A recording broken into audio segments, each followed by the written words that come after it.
Os pilares da doutrina espírita são a existência de Deus, a reencarnação ou as várias existências, as variedades de mundos habitados, intercomunicação entre os dois planos da vida e o código de moral do Evangelho do Cristo.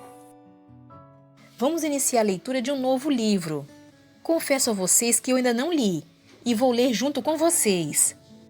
Quero também agradecer a todos os inscritos, a todos que acompanham os estudos, os áudios dos livros, a todos que comentam. Agradecer também pelo carinho de vocês. Sabemos que para falar das leis de Deus, não precisamos de luxo, de pompas, que para Deus vale o pouco, mas com sinceridade. Então, mais uma vez agradeço o carinho e o apoio. Então, vamos acompanhar essa história?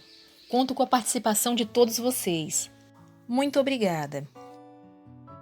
Aglon e os Espíritos do Mar. Ditado pelo espírito Júlio Verne. Tradução espiritual de R.A. Ranieri. Orientação do espírito André Luiz. Editora da Fraternidade Sociedade Civil Limitada. Aglon e os Espíritos do Mar. Aglon, espírito iluminado, é o instrutor de Júlio Verne, espírito, quando na viagem vibratoriamente ao fundo do mar, para a aprendizagem espiritual do que se passa no mundo oceânico. Relata-nos Júlio Verne, através da tradução espiritual de R.A. Ranieri, sobre o reino do fundo do mar e a existência de espíritos vivendo nele, sem saber que são desencarnados. Inclusive a administração rigorosa e regida por Netuno, metade humano e metade peixe, conhecido desde a antiguidade grega, que reina o mar sob a égide das leis do dragão. Presença de criaturas de feições estranhas, são espíritos endividados, que vivem presas no barco-prisão, ou hibernando nos laboratórios do mar, devido à prática de maldades nas circunstâncias do mar, e principalmente por materialismo e egoísmo humano, as doenças da humanidade, que foram atiradas aos crimes contínuos, e pela falta da prática do amor sofrem quedas no abismo de si mesmas. Sofrimento e punição mental, chegando à desintegração, tornando-se monstruosas criaturas espíritos. Finalmente, mais uma vez é relembrado que o perispírito se degrada, mas o espírito não retrograda, não recua, não retrocede, como lei natural e divina para os espíritos do mar. Ao leitor, considero-me apenas um simples e imperfeito tradutor das páginas que se vão ler. Não quero e não peço mais do que isso. Ranieri, 1987. E ouvi a toda criatura que está no céu e na terra, e debaixo da terra e no mar. Apocalipse, capítulo 5, número 13. Observação interessante. De acordo com a observação espiritual, nunca digo a quem quer que seja o que estou escrevendo ou recebendo. Isto porque qualquer trabalho em andamento, quando conto ou comento com alguém, antes de terminado se interrompe e normalmente não escrevo mais. De modo que durante todo o tempo da recepção do livro, que pode durar um mês ou mais, o silêncio sobre o assunto rodeia o trabalho. E só comunico ou mostro aos amigos quando terminado. Aí se discute e ouvem-se os prós e os contras, que podem influir se publica ou se aguarda uma oportunidade. No caso desse livro, como um dos autores se tratava ser Júlio Verne, o silêncio foi maior. Dias depois, o querido amigo Diquitino Álvares, de São Paulo, me telefonou perguntando se não estava no meu propósito escrever um livro que se passasse no mar. Respondi-lhe que estava escrevendo, e estava no 4º capítulo, e se chamaria Os Espíritos do Mar, ou seja, Aglon e os Espíritos do Mar. O título era provisório, podia mudar ou não. E logo nos dias subsequentes, recebi carta do Rio de Janeiro, em que o missivista falava a mesma coisa, se eu não estava para escrever sobre a vida espiritual no mar.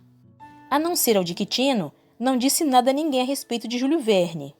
Foi quando veio trabalhar em casa uma jovem, como datilógrafa dos nossos escritos e secretária dos outros serviços. Eliane Aparecida Souza de Oliveira, pertencente à religião evangélica. Alguns dias depois, sem saber de nada relativo aos nossos trabalhos.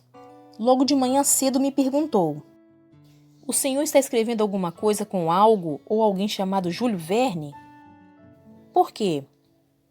Porque eu não conheço ninguém com esse nome, e minha mãe, que não entende nada de livros, teve um sonho com o senhor e viu um homem chamado Júlio Verne que trazia uma pilha de livros nos braços e lhe entregava. Respondi: bem, acabo de escrever. Recebi um livro escrito por Júlio Verne.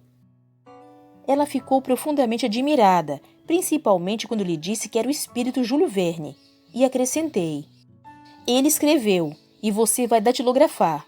Mas minha mãe não entende nada de literatura, disse ela. Ela é protestante de igreja evangélica, não sabe nada de mediunidade e não sabe nada sobre nós. Aí, por verificar que continuava surpreendida e impressionada com o fato, comentei: naturalmente, o sonho com ele trazendo muitos livros para nós é trabalho que ele vem trazer para nós e que você vai datilografar. Prepare-se. Aglon surge. Foi nos tempos antigos. Eu estava sobre uma aglomeração de penedos, à beira-mar. Lá embaixo gemia o mar. As ondas atiravam suas águas a meus pés, e as águas pulverizadas cobriam as pedras como um lençol. Aglon chegou como prometera.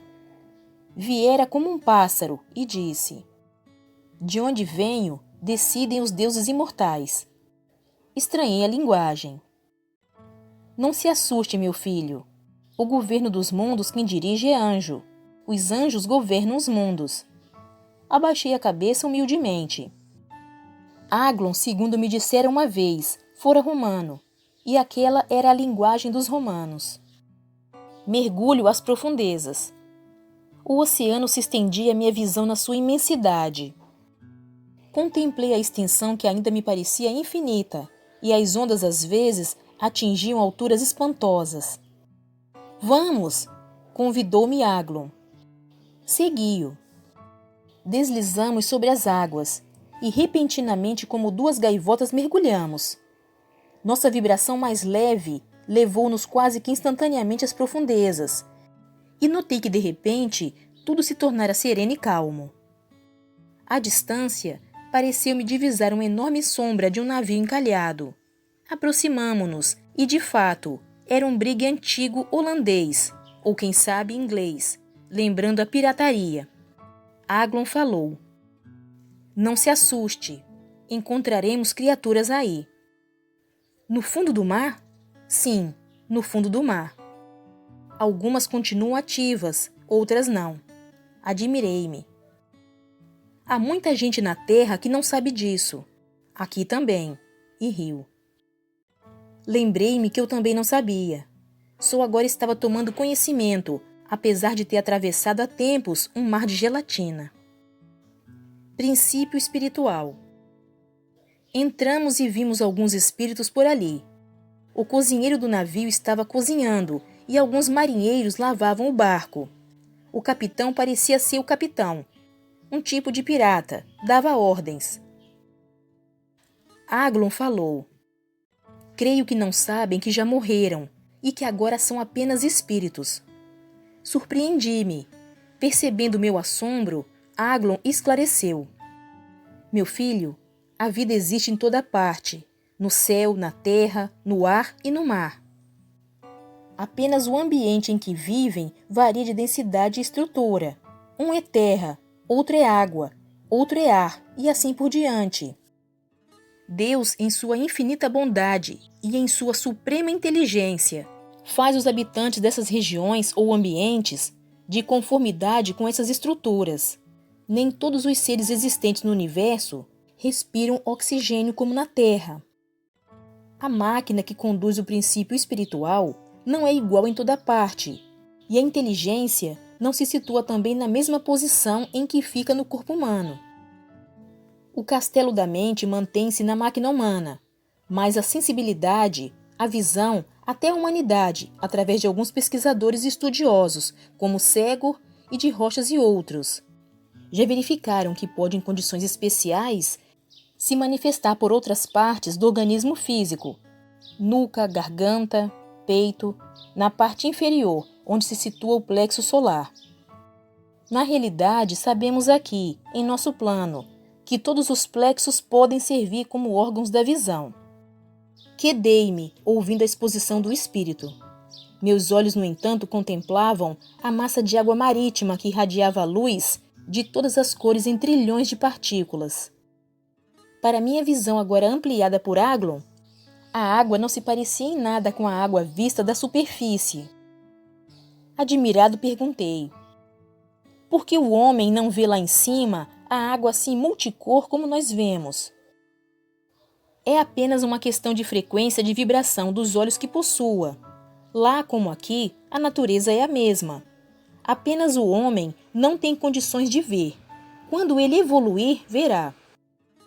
Isso também poderá acontecer com a permissão das forças espirituais superiores, ou de Deus, se achar melhor assim, com a descoberta de novos instrumentos mais poderosos que o microscópio e o telescópio, o que já está acontecendo como marco inicial.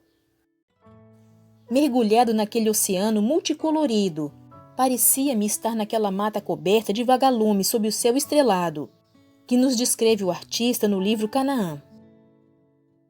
Não perca a continuação dessa história. Obrigada pela sua companhia. Fique com Deus e até o próximo vídeo.